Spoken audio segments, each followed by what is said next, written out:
भाई जाहिर करो, जाहिर करो भाई जाहिर करो, जाहिर करो भाई जाहिर करो,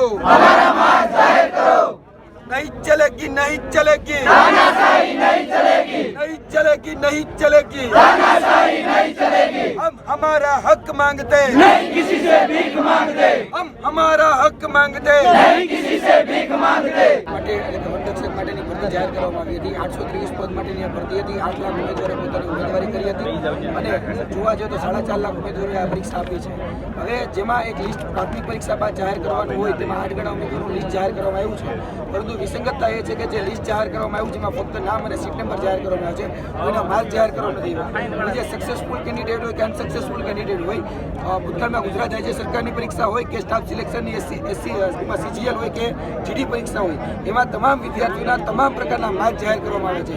હવે આ પરીક્ષા છે એ સીબીઆઈટી પદ્ધતિથી લેવામાં આવેલી પરીક્ષા છે, કોમ્પ્યુટર બેઝ રિક્રુટમેન્ટ ટેસ્ટ। હવે કોમ્પ્યુટર બેઝ રિક્રુટમેન્ટ ટેસ્ટમાં જે નોર્મલાઇઝેશન મેથડ એપ્લાય કરવામાં આવી છે તેમાં ઘણા બધા વિદ્યાર્થીઓ એવા છે કે જે ઓછા માર્ક ધરાવે છે છતાં પણ એ લોકોના મેરિટ યાદીમાં નામ છે, અને જે લોકો વધારે માર્ક ધરાવે છે 150 155 માર્ક ધરાવે છે એ લોકોના મેરિટ યાદીમાં નામ જ નથી। એટલે આ વિસંગતતા એના કારણે પેદા થઈ છે। એના માટે આ વિદ્યાર્થીઓ વાત કરી રહ્યા છે કે અમને અમારા માર્ક આજ સાંજ સુધીમાં જાહેર કરવામાં આવે।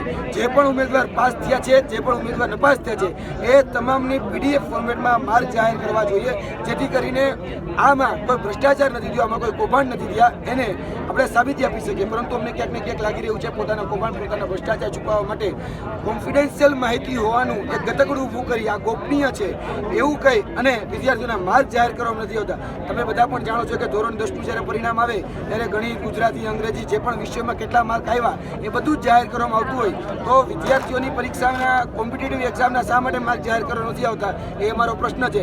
જો તમે કોઈ પ્રકારની ચોરી ન કરી હોય, તમે પાકસાફ હોય, તમે ઈમાનદાર હોય, તમે સ્પષ્ટપણે કહીએ છીએ કે તમે માર્ક જાહેર કરશો।